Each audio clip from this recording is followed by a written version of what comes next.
Hello and welcome to Network. My name is Siphumelele Zondi with your technology and social media news. It's SABC Network on Facebook, Twitter and Instagram. News Network at sabc.co.za on email.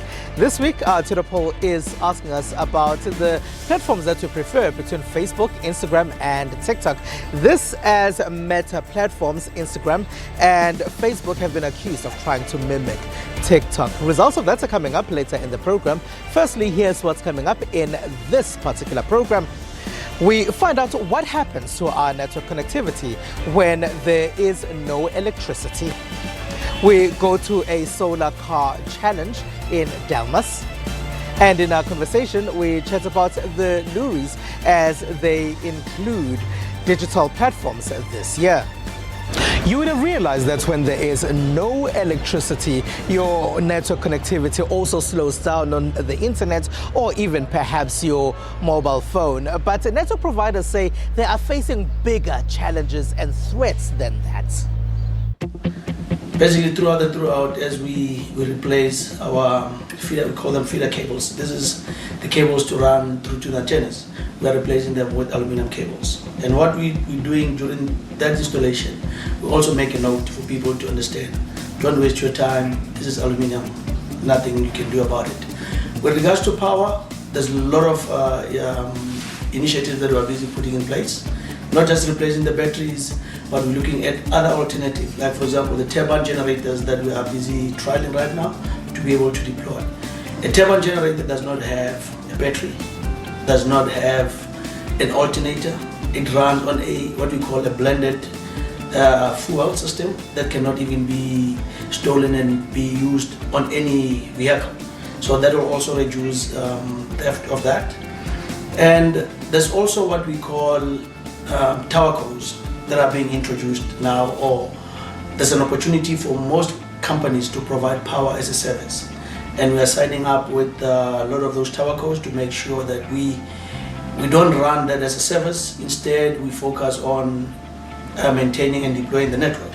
And then we sign SLAs with the tower codes for them to provide us with power as a service. How they're doing it, they engage with the communities, they deploy different types of technologies, for example, solar, wind turbines, and all those type of things. We want to focus on technology, but not on passive, to make sure that at least we do not carry a lot of burden, and rather partner with towercos to deal with that. So 5G is basically the network on steroids. So currently, if you're going to do a speed network on your LTE phone on a good speed, you're probably going to get between 30 and 40 megabits per second. In a lab, 5G can do up to 400 megabits per second. So it's just mainly going to be focused on the latency experience, which I think the naked eye you won't even experience. But when it comes to things like driverless cars and robots controlling some really sensitive information, like maybe even doing medical surgery, you don't want any tethering happening at that point, right? You want everything to be happening at really high speeds. That's what 5G is going to offer. There have been many conversations that discuss South Africa's power outages and whether electric vehicles would be viable in a country like ours. But there are those who are trying to test cars that are powered by solar energy. We went to a university car challenge in Delmas where we found out what university students are doing in this space. It's a rainy day in Delmas in Mpumalanga. Students from various universities and high schools have brought their solar-powered electric vehicles to be tested on the track. So I think it's to really boost renewable energy in the transport sector, and to show the public community that it's really a viable solution for transport. Yes, this is around the track, but in January we drove 2,200 kilometers to Namibia successfully with that vehicle, so it can be done. The car being charged here has been designed by students from the Tshwane University of Technology. They say while it will be a while before we see these on our roads on the daily basis, they've driven theirs all the way to Namibia before. It was phenomenal. It was in January this year, and we drove from Pretoria around the south of Namibia through Windhoek into Swakopmund, 2,200 kilometers. We didn't use any battery pack, only with the sun, and we had no critical failures whatsoever. The car operated phenomenally, and we are super proud to say so. TUT did win this challenge. Organizers of the event say they understand the work that goes into getting solar powered cars on the road is a long one. Europe is already testing some, and they thought they need to put this together to allow students in South Africa to dream about a possible future of the country. So very simply, I think it's there's two opportunities. One is to give the students, both university and high school, an opportunity to get hands-on experience on building these cars.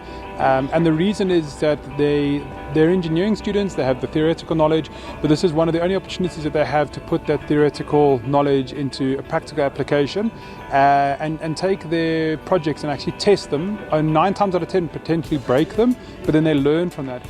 And what we get from that is we're creating a pipeline of African excellent engineers who can come into industry when they qualify, and they not only have the theoretical knowledge but also the practical experience to meaningfully contribute to wherever they get employed. While this is fun for some, we are reminded that the track is dangerous. One needs to ensure things run smoothly and everyone stays where they need to be in order to be safe. Because these are novice, or some of these people are novice at this kind of event, my feeling is that everyone has to have a chance to learn how this works. So knowing where to be soft with the regulations so that they can learn how this all works. The Central University of Technology could not get its car ready fast enough to bring it here, but they say they will do everything in their power to make sure that they participate on the route to Cape Town in September. There's quite a lot of work that goes into showcasing this. Firstly, there is the design process where we need to start simulating the vehicle, checking the strength analysis of the particular materials that we're going to use, and to also check the feasibility of the materials that we're going to use. Are they going to actually give us enough endurance on the track? Because this is basically a challenge, and it's all about endurance. We're not racing. We just want to make sure that we cover enough kilometers and we actually showcase that the components that we are utilizing are able to sustain us through the day. While there was a winner, organizers are quick to stress that Ilanga Cup is a challenge of endurance and not quite a competition. We've heard a lot about smart cities and the fact that we need to start turning our cities into smarter ones, and the president has spoken about a city that's been constructed in Lenseria. Now this will be a smart city as well. Producer Sandile Hlangane went to a challenge where people were trying to come up with different ways of finding out what a smart city can actually be and some solutions that would be used there. President Cyril Ramaphosa has spoken about smart cities on a few occasions. This has led to some realizing that they need to put resources in for this dream to be a reality. As the biggest economy in the country, Gauteng is rapidly transforming towards a knowledge-based digital economy that encourages innovation. A smart city approach is literally finding whatever our biggest challenges are as the city of Johannesburg and finding the technology, the innovation, and the collaborative approaches that we need in order to resolve this. In response to this, talented developers around Gauteng were challenged to think through smart solutions that would help the city respond in a smarter way to challenges during a 72-hour hackathon challenge. The innovation challenge was very critical because one of the things we want to do as a smart city is bring our residents into the solutioning for the city.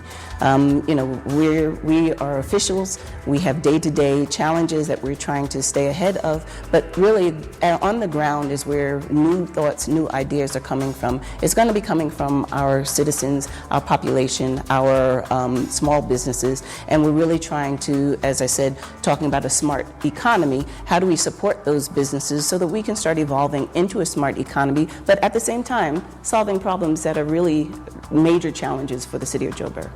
Participants hacked throughout the day in an attempt to scoop one of the prizes across smart city challenges.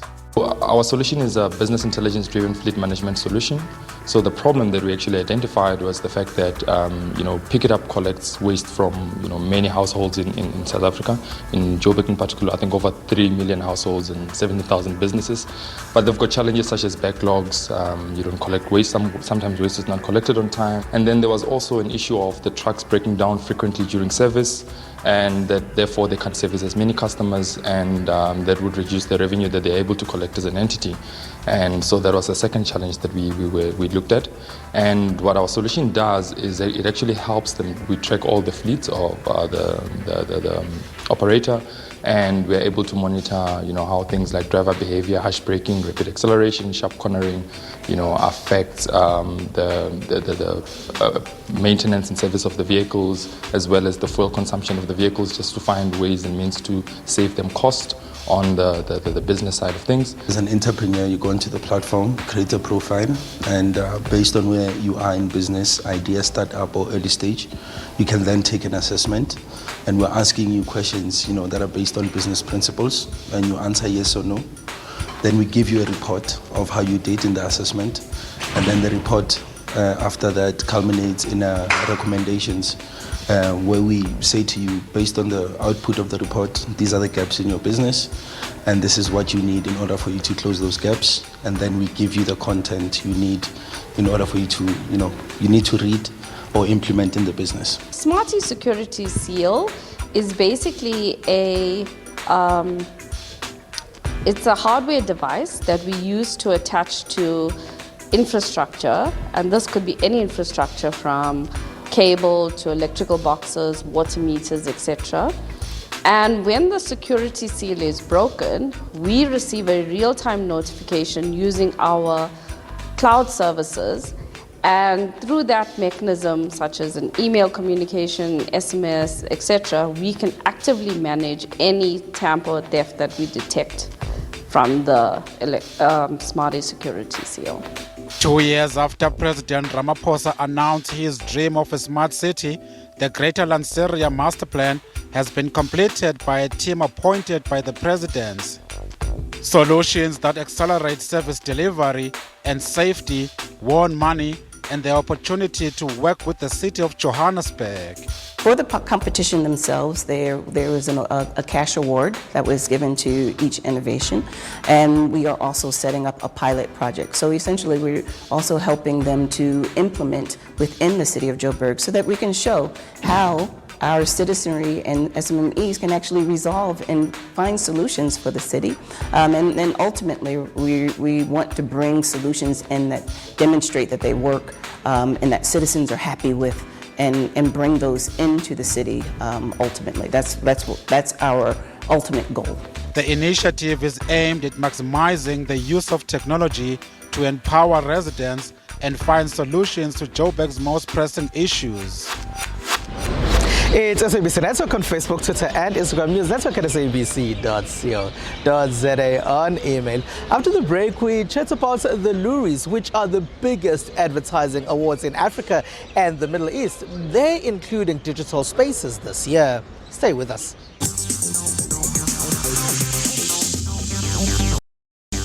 It is SABC Network on Facebook, Twitter and Instagram. It's News Network at sabc.co.za on email. Welcome back. Now, the last 2 years have been quite interesting for the advertising and marketing spaces because everything shut down and everything went indoors. Those that could film adverts outside could not do that any longer. But it created new opportunities and new spaces for the advertising space to get to audiences. To talk about all of this is Loeries CEO Preetesh Sewraj. Preetesh, thank you very much for being a part of our network. Maybe if you can start by telling us about how the road to this year's Loeries is going. I think one of the challenges we had is everyone knows there's been a COVID environment, and if you're in an eventing space, you couldn't really hold lots of physical events. So we went first virtual, and then last year we had a smaller event, and now it almost feels like this culmination of this 3-year journey where we've got a really exciting, full-scale physical event planned. You have digital partners this year. Who are those digital partners? Obviously, these two partners are competitors in the real world, but when it comes to Loeries and supporting creativity, they support the Loeries, and that's TikTok and Meta. So TikTok has been our rankings partner, assisting us in the rankings process. And then we have Meta, who's been helping us with a lot of work in diversity, equity and inclusion and supporting the Loeries Youth Committee. TikTok and Instagram have largely changed the landscape of advertising and how people consume ads and how marketers reach audiences. What has that change been? Those platforms have been the reason that we've had the emergence of influencers or creators, as they like to call them these days as well. So the creators that you actually have are really now taking these platforms and are able to create content and bring their own little media channels. This is something we could have never had in a previous time. And I think both Meta and both TikTok are leading the way in terms of this in two totally different ways. So yeah, it's fantastic for brands, it's fantastic for agencies, and fantastic for the people who are able to create amazing content. You also have a digital category this year. Tell us about that. We have a fantastic digital category where we're getting great entries, everything from things planned for the web to our mobile devices itself. So we get a number of amazing entries that are coming in. Obviously, I can't share too much at this particular point in time because we're still accepting entries. But as I look at the entry list, you're seeing some of the biggest names in the technology world entering their entries into the Loeries itself, all for the chance to win that coveted Loerie. How would you say, Preetesh, the last 2 years have changed advertising? I think one of the challenges is that the resources that we've had have actually been limited right now as an industry. Brands have had less money, agencies have had less money, but what has really increased is innovation. So one of the things we're seeing is an increase in innovation where brands are connecting with consumers. Obviously a lot of work around purpose and showing the purpose of the brands, and then ultimately trying to connect with consumers to say that we understand that you're all in this really tough time, but we're on that journey with you as well. You've been traveling from South to the Middle East. Are you looking at some great work? Absolutely, absolutely. As you know, the Loeries covers the whole of Africa and the Middle East, over 71 countries and nearly 2 billion people. And that's what's amazing. You're seeing work that's designed to resonate with different audiences, micro audiences in different markets. And so we're getting amazing work. And so you will see, I'm sure, at the Loeries, South African work going up against work from the Middle East and Nigeria and Kenya. And I really can't wait to see which comes out on top. All right, Preetesh Sewraj, CEO of the Loeries, thank you very much for being a part of our network. And with that, let's take a quick break. It's SABC Network on Facebook, Twitter, and Instagram. SABC Network on Facebook, Twitter, and Instagram. Welcome back. Here's what else took place in the rest of the world in the technology space.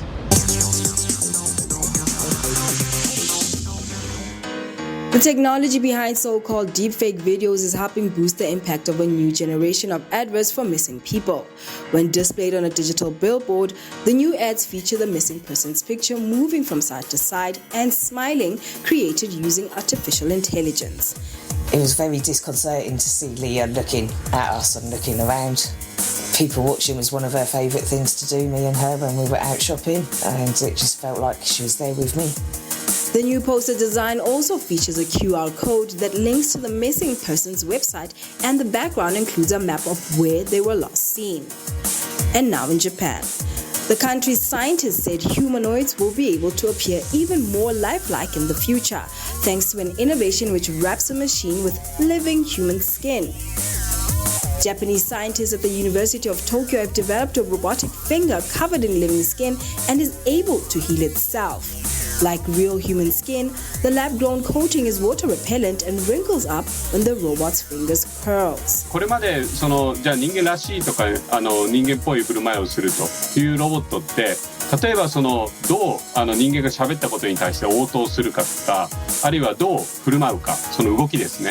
でそれから見た目外見がどのように人間っぽくなっているかっていうようないろんな視点で研究はされてるんですけれども今回はですねその外見をいかにその人間に近づけるかというようなところで一つの成果が出ているというふうに思っています。Takeuchi and his team hopes to add additional features to the skin, such as a nervous or vascular system, to further improve its function. If achieved, he believes the skin can be used in the future for multi-purposes such as transplantation, cosmetic and drug testing, or even as a covering for prosthetic lines. And now in the UK. A self-powering mobile phone mast is being trialled in the UK to help bring better connectivity to rural and remote regions, so-called not spots. Vodafone says the first mast incorporates a wind turbine, solar panels, and on-site battery storage to provide 4G coverage to the community in rural Wales. It's a self-powering mobile phone mast, the first one in the UK, and it integrates wind and solar power to provide renewable electricity to the mast in a village called Eglwyswrw in Pembrokeshire in West Wales. And this mast is part of our innovation around renewables, which means we can reduce our carbon emissions, and also is supporting our ambition to connect difficult to connect rural areas of the UK. The trial of the self-powering mast will last 2 years, with data gathered helping Vodafone optimize the technology and determine which sites are more suitable for the masts. Some celebrities like the Candles and the Jenners have criticized meta platforms such as Facebook and Instagram. They say they're trying to mimic TikTok. This week, our Twitter poll is asking you, which of the three platforms do you prefer? Now, 44% of those that responded to our poll say TikTok. There's 31% of you who say Instagram, and in last place is 25%. Those are people who say Facebook. And that's it. That's all we have for you. Find us on SABC Network. Now, that's on Facebook, Twitter, and Instagram. It's News Network at sabc.co.za and email. From me, Siphumelele Zondi and the rest of the team. Have a good one. Bye-bye.